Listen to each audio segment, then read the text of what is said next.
Asma. Definições, características clínicas e seu manejo na emergência hospitalar.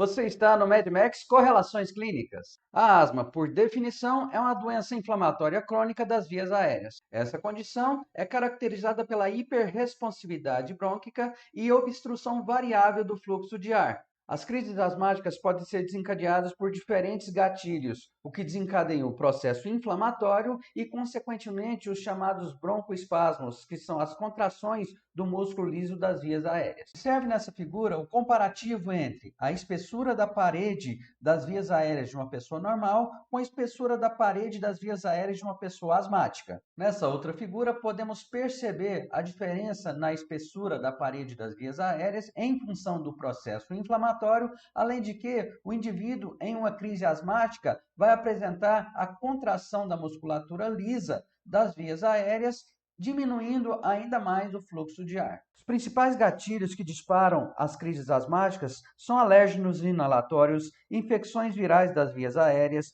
poluentes atmosféricos, exercícios físicos, mudanças climáticas, alimentos, aditivos, drogas e estresse emocional. O mecanismo depende muito do fator desencadeante. Podemos citar, por exemplo, os alérgenos inalatórios, como grãos de poeira, grãos de pólen, poluentes, que vão desencadear o processo inflamatório a partir da liberação da imunoglobulina E pelos mastócitos das vias aéreas. As crises podem ser desencadeadas também por reflexos neurais, que podem ser locais ou a partir do sistema nervoso central. Sobre o diagnóstico, em sua grande maioria, o diagnóstico será clínico, ou seja, o paciente vai apresentar as seguintes características. Dentre as principais características que podemos destacar para o diagnóstico da asma, temos a sibilância, famoso chiado no peito, a dispneia, que é caracterizada pela elevação da incursão respiratória, desconforto torácico, utilização da musculatura acessória, batimentos das asas do nariz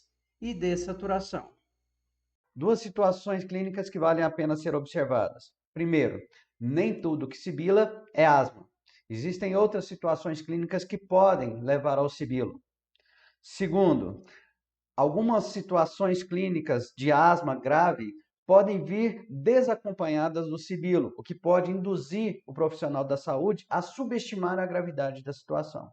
Portanto, o paciente pode apresentar as seguintes características em situações de asma grave: agitação, fala entrecortada, utilização de musculatura acessória e silêncio pulmonar à ausculta. Outras informações podem ser bastante relevantes na hora de se verificar a gravidade da situação do paciente, como, por exemplo, histórico pregresso do paciente, como o número de hospitalizações prévias, intubações ou ventilações mecânicas que já foram necessárias, ocorrências de acidose respiratória, tratamento como o uso de corticoides ou a sua suspensão recente, aderência a tratamentos e problemas psicossociais. Existem sinais físicos que também denotam a gravidade da situação, como, por exemplo, frequência cardíaca maior do que 120 batimentos por minuto, frequência respiratória maior do que 30 incursões por minuto, incapacidade de fala ou fala monossilábica, sudorese e cianose. Alguns exames complementares podem ser importantes na avaliação da gravidade do seu paciente, como, por exemplo, gasometria arterial em casos em que a saturação de oxigênio esteja abaixo de 93%. Um hemograma no caso de suspeita de processo infeccioso, lembrando que a utilização de corticoides pode afetar, então, a contagem de leucócitos. Se o hemograma sugerir processo infeccioso ou em suspeita de pneumotórax ou de insuficiência cardíaca, será necessária uma radiografia de tórax. Uma vez determinada a gravidade da crise asmática do seu paciente, agora podemos determinar o tratamento, tendo como meta os seguintes parâmetros. O tratamento consiste, portanto, em manter adequada a saturação de oxigênio, aliviar a obstrução do fluxo aéreo através de broncodilatadores, reduzir a inflamação das vias aéreas e prevenir futuras recidivas, geralmente com o uso de corticoides sistêmicos. No intuito de reverter os broncoespasmos e aliviar a obstrução das vias aéreas, são necessários broncodilatadores, que nós podemos citar. Os broncodilatadores de primeira linha são os beta-2 agonistas de curta duração, sendo os principais salbutamol e terbutalina. Os beta-2 agonistas são fármacos que se ligam em receptores beta-adrenérgicos presentes em células da musculatura lisa das vias aéreas, favorecendo o seu relaxamento e diminuindo os broncoespasmos. Porém, existem receptores para esses fármacos em outros órgãos, como por exemplo no tecido cardíaco, favorecendo assim os seus efeitos colaterais, como por exemplo tremores, palpitações e ansiedade. Na emergência paciente em crise asmática ou com broncoespasmo, o primeiro passo é a utilização dos beta-2 agonistas, de preferência com a utilização de espaçadores para melhor aproveitamento do medicamento. Na emergência, a primeira opção é a utilização do salbutamol, por seu efeito imediato. Utiliza-se 2 a 4 puffs com espaçador a cada 20 minutos. Observe por essa imagem a importância da utilização dos espaçadores. Aqui podemos observar que a utilização do inalador sem o espaçador haverá uma dispersão do medicamento. Nesse caso, haverá uma perda de aproximadamente 85%, somente 15% do medicamento irá chegar ao nível dos brônquios, bronquíolos e alvéolos para haver a broncodilatação. Já com a utilização do espaçador, nós conseguimos observar uma maior concentração do medicamento ao nível pulmonar, com uma perda de aproximadamente 15%. Para o tratamento de manutenção, podem ser utilizados também os broncodilatadores anticolinérgicos, como por exemplo o brometo de ipratrópio ou brometo de tiotrópio.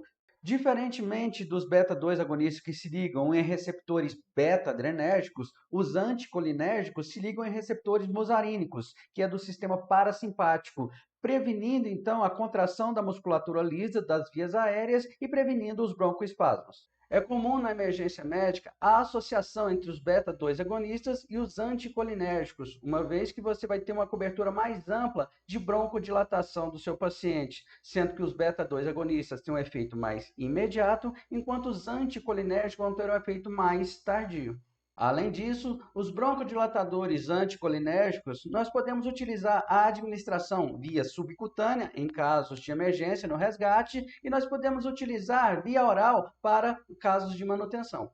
Em casos mais graves, refratários aos anticolinérgicos e aos beta-2 agonistas, existe também a possibilidade do sulfato de magnésio, que ele é um inibidor de canais de cálcio da musculatura lisa, portanto, vai haver um relaxamento muscular das vias aéreas, além de que também ele é um anti-inflamatório. Portanto, na emergência, repete-se o ciclo, 3 ou 4 ciclos com os beta-2 agonistas e os anticolinérgicos. Caso não haja alívio dos sintomas da dispneia, podemos utilizar algo em torno de 250 mg ou 2 ml equivalente por quilo de sulfato de magnésio. Na emergência, além da utilização dos broncodilatadores, devemos utilizar também os corticosteroides sistêmicos para diminuir o processo inflamatório e a administração é de preferência endovenosa. Lembrando que o efeito anti-inflamatório dos corticosteroides é em função da inibição das fosfolipases, que são enzimas responsáveis pela liberação do ácido araquidônico proveniente de fosfolipídios de membrana. Os mesmos serão convertidos nos derivados de eicosanoides responsáveis pelo processo inflamatório. Além dos beta-2 agonistas, anticolinérgicos, sulfato de magnésio, corticosteroides, ainda existe a opção das xantinas, metilxantinas, que podem ser utilizadas no caso de refratário a esses outros medicamentos. Após essas intervenções na emergência, o paciente de asma grave deve ser reavaliado após 30 a 120 minutos. Caso não haja melhora dos seus parâmetros, a intubação orotraqueal não deve ser postergada. Outro aspecto relevante a ser abordado é em relação a orientações de pais e responsáveis no caso de nebulização para procedimentos de manutenção em casa. A orientação deve ser no sentido da utilização de água ou soro fisiológico à temperatura ambiente, pois se os mesmos estiverem gelados, vai causar a contração da musculatura das vias aéreas, consequentemente diminuindo a eficácia dos medicamentos. Esse vídeo, o manejo da asma na emergência, é um vídeo complementar às aulas de fisiologia do sistema respiratório. Se você não assistiu às aulas ou não se recorda de alguns fundamentos da fisiologia básica, assista os vídeos, depois volte e assista novamente o manejo da asma na emergência. Um abraço do Tio Tom.